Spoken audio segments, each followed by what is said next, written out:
All right, so you're watching this because you either missed the group lesson for the saltwater lab or because you need a recap. So, a couple of things what we were talking about in the saltwater lab. Saltwater lab deals with a solution, creating a solution. So, you have a solute, which was our salt, and the solvent, which was our water.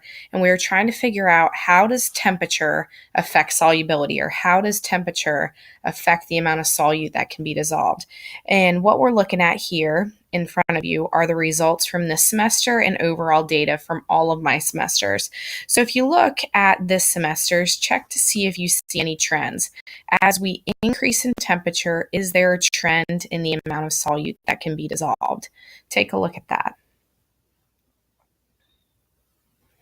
All right, so if you see here, you can definitely see that as I increase in temperature, there is an increase in solubility. So the solute does get increasingly larger.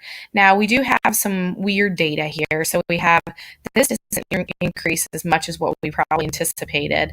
And then also right here, we kind of have this weird dip in data. And that can happen for a lot of different reasons.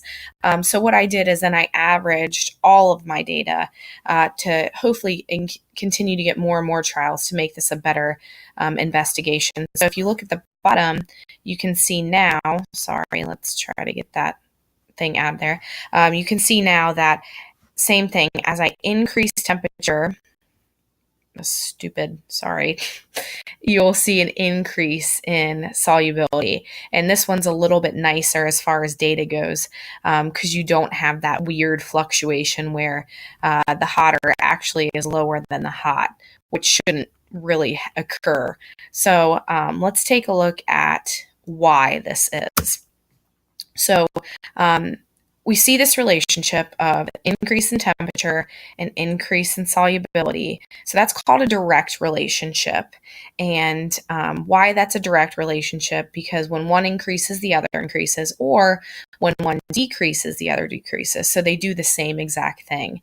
So now we're getting into why. Why does this occur? All right, so now what we'll do is we'll go to this gizmo.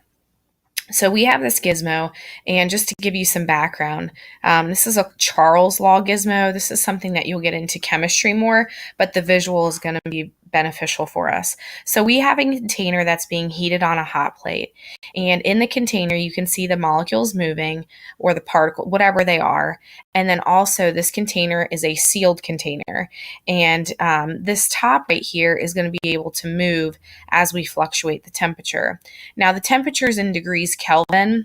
That doesn't mean much for you. It's just another unit like Fahrenheit or anything like that. 180 degrees Kelvin, though, is below freezing. So it wouldn't be until we get to about 270, which I will get to right about here, 275. It's 273, but close enough that we would be at the freezing point. So you can definitely see that molecules are moving here. All the particles are moving. When I increase the temperature this time, what I'd like for you to do is watch what happens to this little plate or disc. See what happens. So increasing temperature.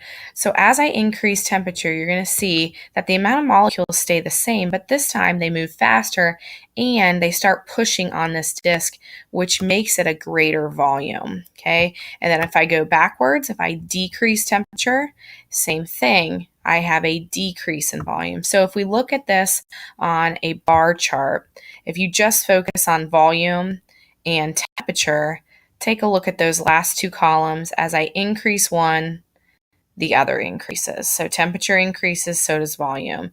Or temperature decreases, so does volume. Okay, so let's go back to then the reasoning of why this is.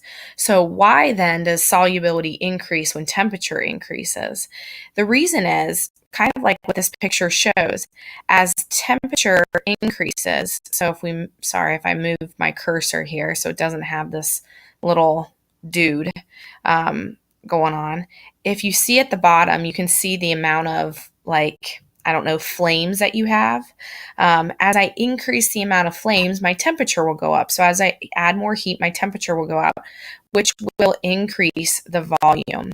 So again, same amount of particles, just the volume that I have increases. What this means is more space. If I have more space, I can fit things in here. A good example of this is if we have my classroom. Okay, I can only fit so many people in my classroom. However, if we go down to the arena, like we do for pep rallies, we can fit a lot more things in there. It's the same thing with solutes and solvents. So if I increase the volume by increasing the temperature, I can put more things in and it will dissolve. So in a recap, as I increase temperature, the volume increases, which means there's more space for the solute to dissolve. So that is why my temperature affects solubility in the way that temperature increases, solubility increases. If you have questions, please let me know. But this is the last part of your objective of why that occurs and what that relationship is between temperature and solubility.